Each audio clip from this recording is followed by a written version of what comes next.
In this section, we're going to talk about two different types of equations, the first of which are linear equations, and we'll discuss a strategy in order to solve these equations, which come in one variable, and take the form ax plus b equals c. The first step of this strategy is to simplify each side of the equation the best you can. And then you can move on to using the addition property of equality, which says that you can add the same quantity to both sides of the equation and not change the solution set. The third step of our strategy is to use the multiplication property of equality, which says that you can multiply both sides of the equation by the same quantity and not change the result as well. The last step is to check your solution and make sure you've done your math correctly. So let's try a few examples. The first problem says 7y minus 4 equals 2y plus 11. So looking at our first step, we're asked to simplify each side, and it looks like it's already done for us. The next step is to use our addition property of equality. So let's move our variables over to the left side and our whole numbers over to the right side.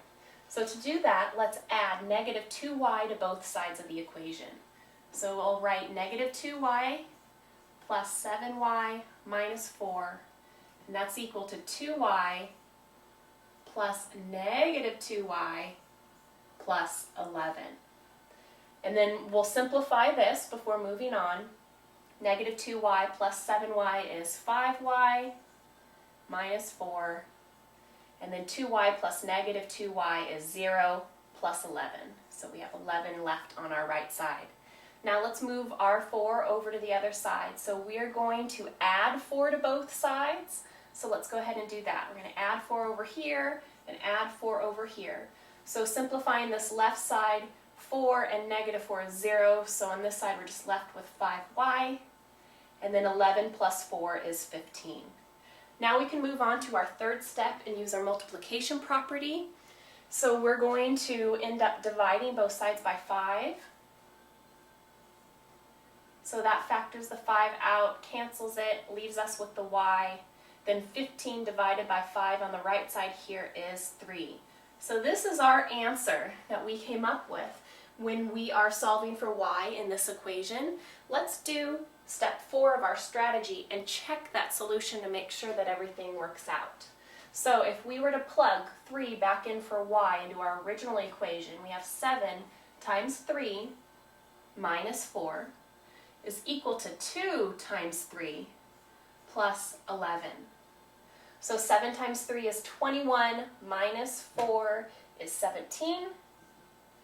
And then we have 2 times 3, which is 6, plus 11, which is 17. So this checks, which means our solution is the correct solution for this problem. Let's try our second example. So we have 2 times the quantity 4t minus 1 plus 3 equals 5t plus 4 plus 3t. So first we'll do our step 1, which is simplifying each side, so we can distribute this 2 over each term inside our parentheses.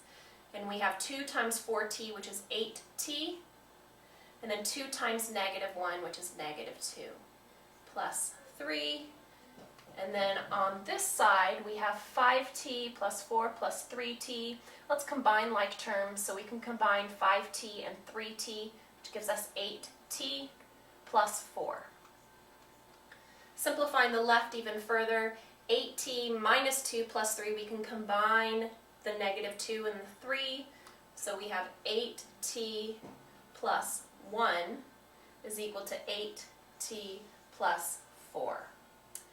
So already you see that this is a little tricky of a problem because we've worked it out so that the left side doesn't look like it's going to end up equaling the right side. Let's do a little bit more of the math and see where that takes us. So if we were to move the 1 over to the right side, so let's add a negative 1 to both sides. And then we're going to add negative 1 here. So that simplifies this left side down to negative 1 plus 1 is 0, so we just have 8t. And then on this side we have 8t plus 4 plus negative 1, so we can simplify this to 8t plus 3. Let's move our variable over to our left side. So we're going to add negative 8t to both sides.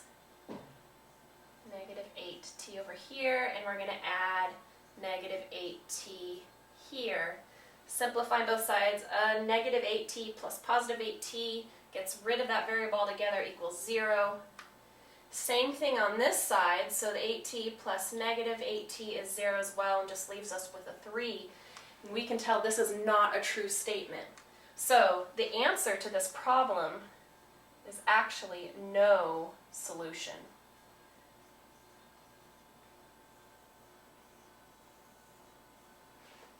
So there's no solution to this equation here. Let's move on and we'll talk about some quadratic equations.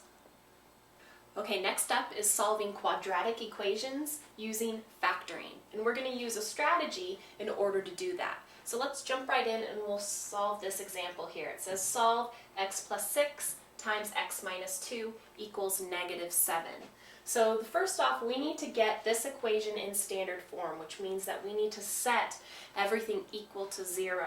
So let's see if we can simplify this left side first in order to move our negative 7 over to the left side and get our right side equal to 0. So if we multiply out these two binomials, we get x squared plus x times negative 2, which is negative 2x, plus 6 times x, which is 6x, plus 6 times negative 2, which is negative 12. And that's all equal to negative 7. Okay, so we can simplify the middle here, combining like terms. We have x squared, then we have negative 2x plus positive 6x, which is 4x, and then still plus negative 12 equals negative 7. Now let's move our negative 7 over. We're going to add 7 to both sides of the equation. So we have x squared plus 4x plus negative 12 plus 7 gives negative 5. And that's equal to 0. So now we've done our first step in our strategy. We've set our equation in standard form. The next step is to factor the left side of our equation. So we're going to factor this part. And if you look at x squared plus 4x plus negative 5, that factors to x plus 5 times x minus 1. And that's all still equal to 0. Now our next step is using our zero factor property, which means that we're going to set x plus 5 equal to 0 and x minus 1 equal to 0. So let's do that here.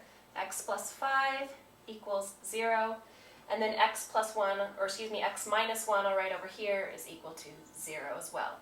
And we're going to connect these two equations with the word or. Moving on to step 4, we're going to solve these two equations. These are the resulting linear equations that the strategy talks about. So we just get x by itself. We're going to add negative 5 to both sides, and we get x equals negative 5. Here's one possible solution to our equation. Doing the same with this, x minus 1 equals 0. We're going to add positive 1 to each side. We get x equals 1. Here's another solution. So our possible solution set for this equation is negative 5 and 1. And if you plug those values back into the equation, you'll find that they check. So let's move on to our last concept. We're going to talk about how to find a specified variable in a formula. This first example here asks us to solve negative 2x minus 7y equals 14 for our variable y. So to isolate y on one side, let's add 2x to both sides of the equation. So we have 2x plus negative 2x minus 7y, this is the original left side of the equation, equals 2x plus 14. So we're simplifying this side, 2x plus negative 2x, those cancel out, equals 0. We're left with negative 7y is equal to 2x plus 14. And we divide both sides by negative 7. So these cancel, we're left with y by itself. And then this is our right side of the equation. Let's simplify 2x plus 14 over negative 7 by dividing each term in the numerator by negative 7. So we have negative 2 over 7x plus negative 14 divided by negative 7 is negative 2. So instead of an addition sign, let's subtract 2. So here is our new formula solved for y. Moving on to our second example, we have the formula for the area of a triangle. So A is equal to 1/2 BH, where B stands for the base and H stands for the height of the triangle, and we're asked to solve for B. So to do that, let's go ahead and multiply both sides by 2 in order to get rid of this fraction. So we have 2A is equal to 2 times 1/2 BH. So 2A, simplifying then on the right side, 2A times 1/2, that's 2 over 2, which is 1, so those cancel out and we're left just with BH. Now we divide both sides by H to isolate B, and we're left with 2A over H is equal to B. So that's the formula that we get solving for B when you start originally with the area formula for a triangle. So make sure that you're paying attention and you become comfortable with solving for given variables in formulas, because that'll help you a lot once you get to the application problems in this section.